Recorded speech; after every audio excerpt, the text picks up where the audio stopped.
The Bible isn't just a book of random stories. It's 66 different books that come together to tell one story. An incredible one.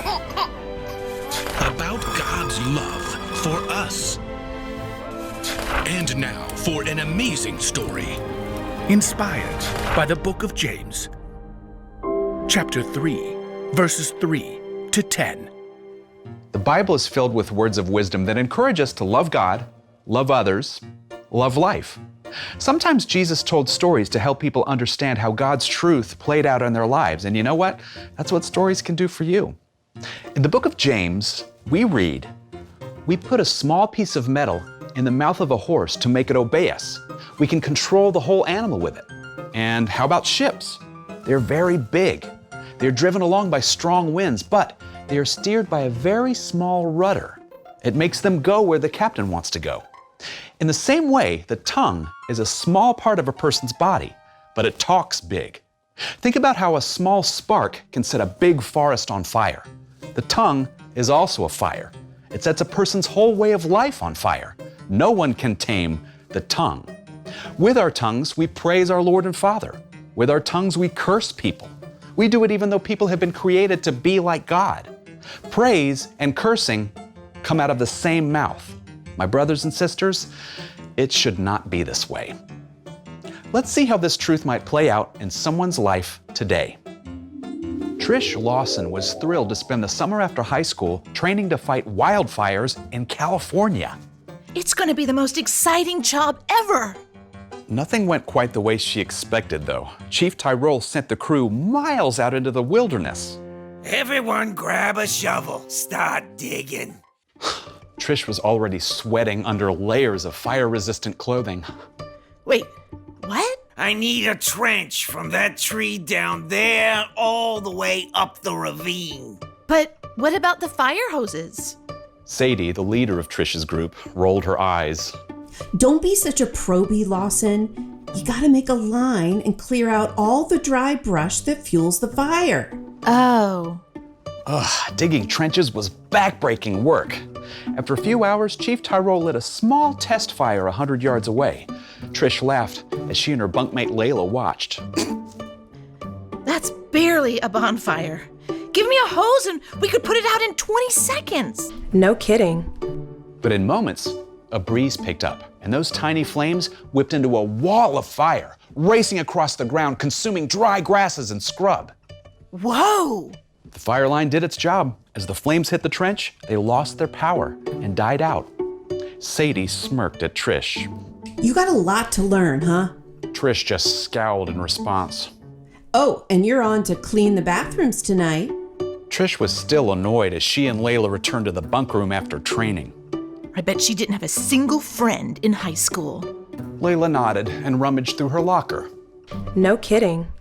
Hey, have you seen my phone? No. I got it for graduation last month. I left it right here. Maybe someone took it? It was locked up. Sadie has a master key. You think she took it? Up until then, Trish hadn't even considered it, but she was still mad about being put on bathroom duty. Well, she drives that really old beater car. I bet she needs money. I don't know. She ran back in the bunk room as we were all leaving. She's so bossy, she probably thinks she can take anything she wants. Layla frowned and Trish headed for the showers.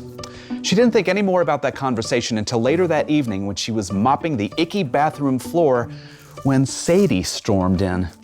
I hope you're happy. Hey, don't track mud in here.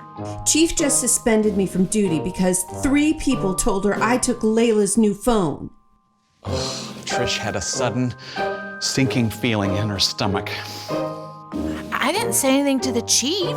Yeah, well, apparently you told Layla it was me. And she told every single person on the crew. I only said it could have been you. Even as she said it, though, Trish knew the whole thing was her fault. I mean, she had said something mean and careless, and the whole thing blew up worse than a wildfire. Look, I mean this. Layla sidled into the bathroom, red-faced. She held up her previously missing phone. So, I found my phone, stuck between the mattress and the bed frame.